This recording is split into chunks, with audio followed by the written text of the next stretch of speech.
Hey, what's happening everybody? Sean Kitzman from Sustainable Massage Practices. In today's video, I want to talk about creating culture and why it's so damn important.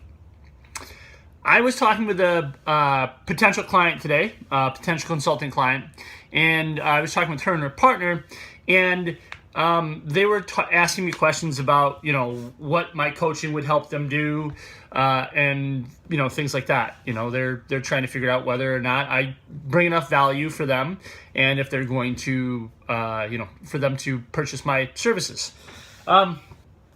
So one of the biggest things that I see that people really miss out on, and these two clients they actually have a day spa that they just opened up. For the single practitioner, creating culture is important, I think, but it's not as important as if you have multiple people in your practice. And I'll give you a story about this. Again, we just recently moved from Michigan to Minneapolis about 2 months ago. About 2 months ago.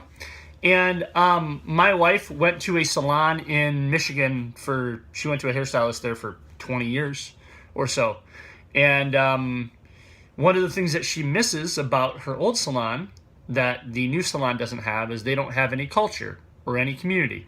There's no friendships per se, or the way that the salon is run is it's not run as a group of people who are very cohesive. At least that doesn't give the feel to my wife. Another example of this is a restaurant that we would go to all the time in Michigan, the Laundry. If you follow my regular page, and you've been following my regular page for a while, you know that we went to the Laundry all the time.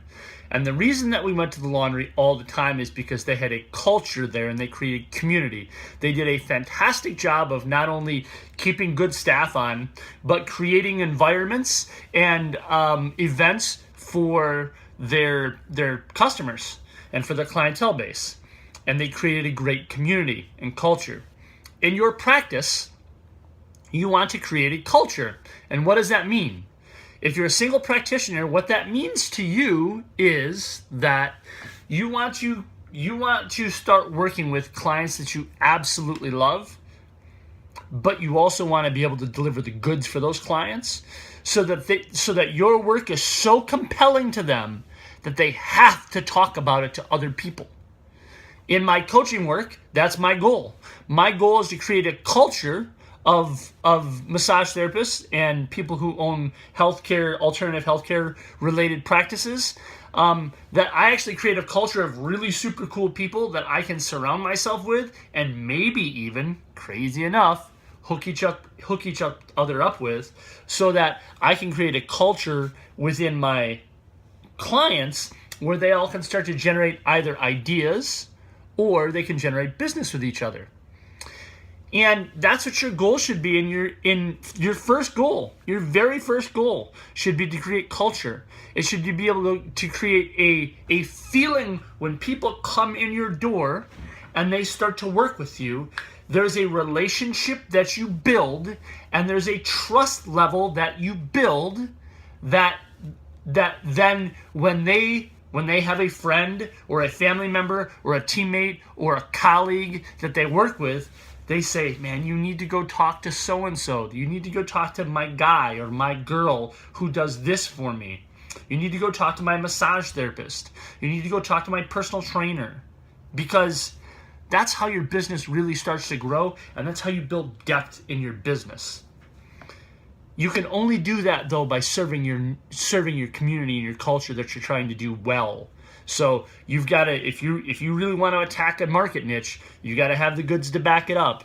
And that's continuing ed, and that's coaching, and that's a bunch of other stuff that's going to cost you money out of your pocket.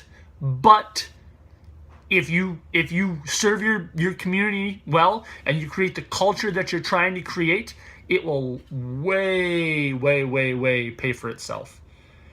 So now let's get back to, so first thing you're trying to do is you're trying to create culture. And in that culture, you're trying to create relationships and trust if you're a single practitioner.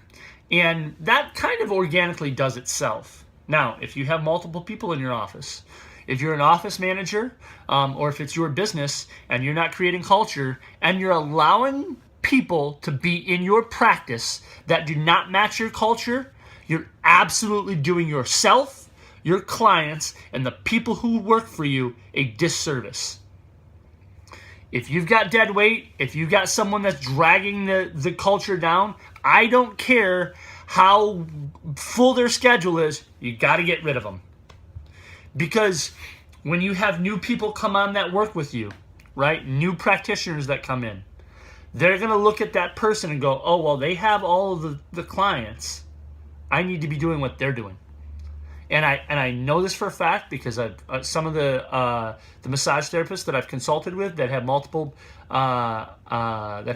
people in their practice, the business owners, they've had people in there that drag down the culture, and the clients know it because there becomes this friction.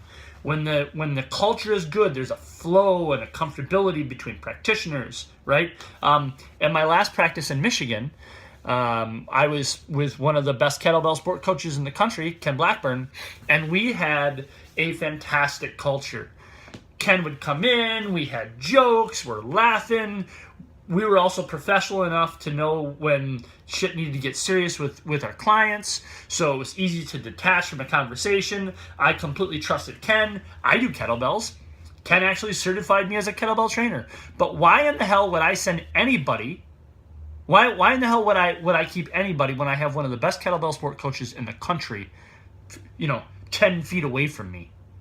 So we created a culture there, and everybody got it. It organically started to grow. Here in Minneapolis, I'm doing the same thing. And I'm actually going out and actively looking for people who match what I want in culture because I want to surround myself with people. When you're beginning, this is tough because you might have to go through a bunch of people at first, but it's well worth it. Don't think short game. You got to think long game on this. You got to think about creating a culture that you're happy with 5, 10, 15, 20 years down the road.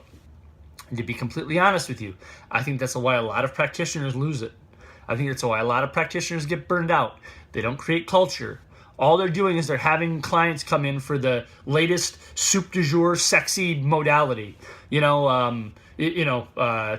Hot rocks was really hot, and then bamboo stick massage was hot, and Thai massage was hot, and essential oils are hot, and all the rest of that shit.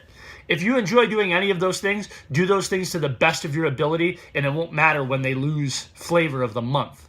But if your practice is based on all the cool, super sexy modalities that are out there, you're going to lose out because it doesn't create culture, and culture is what creates depth and sustainability in your practice.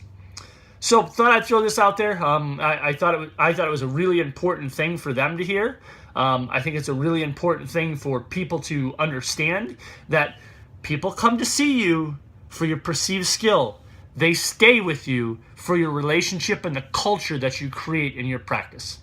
All right, go out and find the best client that you possibly can and treat them like they've never been treated before. And I promise you that they will be with you for a long, long, long time, and they will generate business for you like nobody's business. All right, have a great day. Have a great weekend. It's Friday. Go do something fun this weekend. We'll see you soon. And remember, practice makes improvement.